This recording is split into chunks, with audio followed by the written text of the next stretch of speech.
sibe intshumayelo kum ephuhlise elithi umntu ngumntu ngabantu.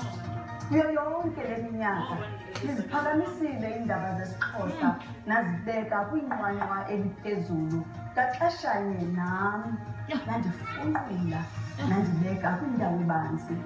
Ngaloo ndlela nabethelela intobeko kum. Nindisingathile ngezo ngalo zenu zobubele ngaxeshanye nandifundisa nendikhumbuza ukuba kanene Xhosa uthi isihlobo senene sesezini.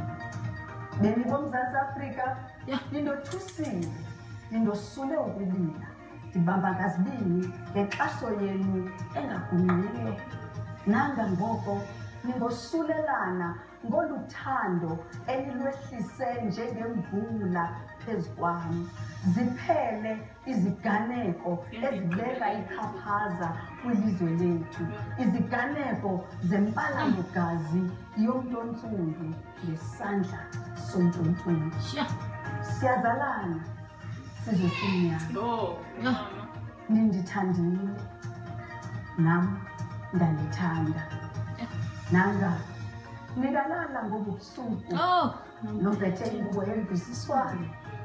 Uxolo nothando ndinithanda nonke Sure.